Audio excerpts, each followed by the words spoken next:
connecting you to our community, 11 Connects. Welcome to 11 Connects. I'm your host, Jen Lennon. Today I'm joined by Levi Heydrich of Heydrich Colorado Tree Farm and Nursery, and we are here. We are in the trees today. Oh, it is beautiful today. It's springtime. Weather's kind of fluctuating. People are thinking, oh, it's probably too early to get planting. Not true. Not true at all, and that's a big question we get this time of year as well. We're just going to wait till May, and now's just one of the best times you can get out in your yard, and especially trees and shrubs. Okay.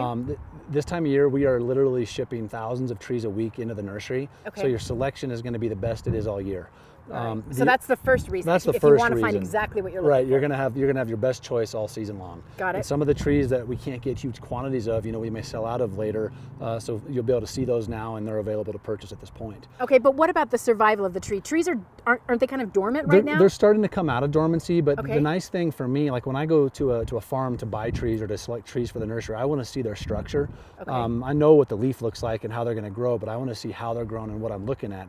So picking trees when they're dormant, and we're talking about deciduous trees like maple, oak, ash, crab apples, things like that. Right. You're actually able to see how their branching is, what kind of pruning they were done, and what the structure of that tree looks like. Okay, and is it okay for the root structure to plant them when it's still sort of asleep, if you will? It is, and it's actually nice because there's not a lot of activity yet. Once the Okay. tree breaks dormancy and leaves out, it's going to start to flush out new roots for this growing season. So if we can get the tree planted in your yard before that, all of this year's root growth, you'll get a full growing season. Yeah, we want that in our soil, not yours. Exactly. Got it. exactly. Makes sense. And then what about watering? Because I've heard, well, you can overwater or you should be careful with that. What should we do this So time of this year? time of year, it's a lot different because Okay. the tree doesn't have leaves yet. They're not transpiring or using a lot of water. So when you first plant it, it's a good idea to really soak it, and then until the tree has leaves on it, you can water it about once a month. Versus during the heat of the summer, we're watering sometimes more than once a week because the heat and the dry weather just sucking the water out of them. Right. But this time of year, they take virtually no water, which is nice too. And when you say soak it, give me some advice about what that should mean. So if we plant, let's say a deciduous tree that has a 2-inch diameter trunk, we'd call that a 2-inch caliper. I would suggest letting a hose dribble real slowly on that root ball for 3 or 4 hours, so you're completely saturating the ground. All right. And then in the cooler temps and the overnight temps, and it's just not hot, the ground's not going to dry out very fast. So you wouldn't do that again until the soil dries out.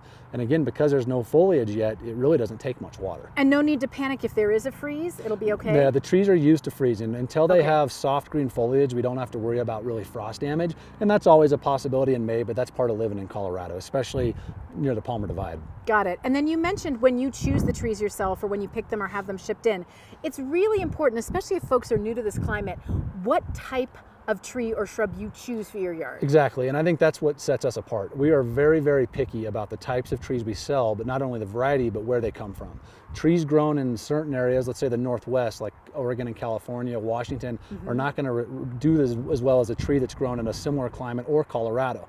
We get most of our trees grown for us by custom growers in Colorado in similar climates. So that's a huge benefit for our customers and our plants. Right, and if you want that tree or shrub to thrive, that's what we need here. Right, exactly. And then I know that you're always willing to help people because especially if they're new here, I know our soil varies a lot even within the same yard. Right. What should we do? Bring some soil, send pictures? What's the best idea? Pictures are amazing, especially we can see the access and things into your yard and your space that you're using. If you're not sure about the soil, bring us a sample.